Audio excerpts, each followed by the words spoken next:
আছে।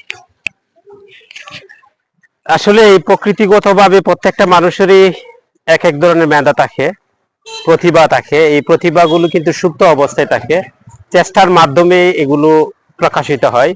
এই ছেলেটা আজ দীর্ঘদিন যাবৎ বাদাঘাট বাজারে প্রত্যেকটা সিজনের সময় বিভিন্ন সিজনাল ফল নিয়ে কিন্তু এখানে এই ব্যবসা বাণিজ্য করে থাকে। এই ছেলেটার বিশেষ কয়েকটা গুণ রয়েছে, আমি আপনাকে তুলে ধরি। এই ছেলেটার বিশেষ করে এখন বর্তমানে শীত সিজন যেহেতু, সেখানে শশার যে একটা শশা বা ক্ষীরা জাতীয় যে সবজিগুলো আছে, এগুলো কিন্তু এই বাজারের প্রত্যেকটা রোডেই সে ডেলিভারি দিয়ে থাকে।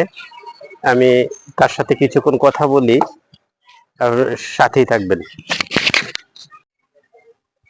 তুমি তো বাদাঘাট বাজারে দীর্ঘদিন যাবত এই যে সিজনাল ফলগুলো নিয়ে ফেরি করে বেড়াও, ঠিক আছে? জি জি। তোমার যে ক্ষীরাগুলো রাখছো, এগুলো কিন্তু একটু যত্ন সহকারে রাখা উচিত, কারণ মশা মাছি এখানে রাস্তাঘাটে থাকে। এই জন্য কিভাবে এগুলা রাখো, সংরক্ষণ করো কিভাবে? এগুলা ভাই ব্যাপার হলো কি ভাই, এগুলো যাতে মাছি উচি না বয়, সেই জন্য আমি আয়নাটা বানাইছি, বুঝতে পারছেন? এই আয়নার ভিতরে ধুলা ভালো যাইতে পারে না, মাছিও যাইতে পারে না। আর আমি পরিষ্কার তবে আপনারা তো দেখতে পাচ্ছেন আমি পরিষ্কার ব্যবসা করতেছি। আর চেষ্টা করবা এই যেগুলো সবজি বিক্রি করো, এগুলো একটু পরিষ্কার পরিচ্ছন্নতা অবস্থায় রাখার জন্য। হ্যাঁ, অবশ্যই অবশ্যই। আর তুমি যে এগুলা করো আর কি, বাদাঘাট বাজারে তোমার পূর্বে আর কেউ ছিল নাকি? না না, এটা আমি আগে প্রথম। হ্যাঁ হ্যাঁ, আমি আমার দেখা থেকে আরো ব্যবসায়িক আছে বাজারও। সবার সবারই সবারই ইনকাম হোক, এই প্রচেষ্টা থাকা উচিত। তোমার মাধ্যমে যারা কয়েকজন শিখলো, এটা কিন্তু প্রশংসনীয় কাজ। অবশ্যই অবশ্যই। ঠিক আছে না? অবশ্যই। আর এখন তো বর্তমানে শীত সিজন, আর গরমের সিজনে তুমি কি? গরমের সিজনে আমরা আছে, পেয়ারা আছে, আনারস আছে, আম আছে। এক সিজনে একটা ফল আমি বিক্রি করি বাজারে।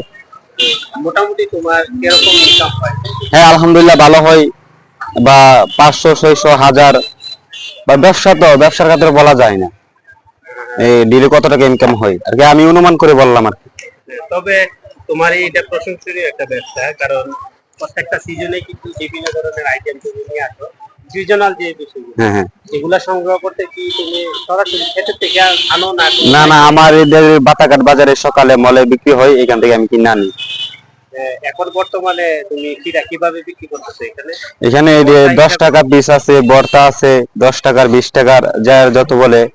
তবে 5 টাকা দেওয়া হয় না, সর্বমূল্য 10 টাকা। এখন তো বাজার দর অনুযায়ী 10 টাকার নিচে আসলে হয় না আর কি। আর তোমার এই যে প্রতিভা, তোমার প্রতিভাটার প্রশংসা করা লাগে, কারণ বাদাঘাট বাজারে যেহেতু প্রথম থেকে তুমি এটা শুরু করছো, এখনো একাধিক মানুষ শুরু করে। তোমার এই প্রতিভাতে অসংখ্য ধন্যবাদ। আর বিশেষ করে তুমি যখন এগুলা বিক্রি করবা, চেষ্টা করবা এগুলো একটু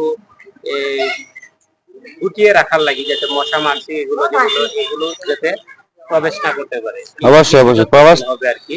প্রবেশ না করার জন্য আমি আয়না দিয়েছি, আর দুটো প্রবেশ করে আমি অবশ্যই আরো সচেতন করে রাখবো।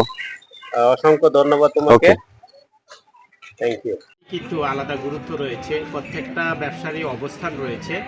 আর অবস্থানের দিক দিয়ে এই ছেলেটা ফেরি করে যদিও ওই ব্যবসাটা করে যাচ্ছে, কিন্তু এই ব্যবসাটার মাধ্যমে আমরা যারা স্থানীয়রা যারা আছি, তার কাছ থেকে বিভিন্নভাবে এগুলো কিন্তু পেয়ে থাকি আর কি, যেটা আমাদের পক্ষে খাওয়া সম্ভব ছিল না। কিন্তু এই অসাধ্য বিষয়টা সে কিন্তু সাধ্য করেছে, এই জন্য তাকেও মূল্যায়ন করা উচিত, তাকেও যথাযোগ্য অবস্থান থেকে তাকে সমর্থন করা উচিত।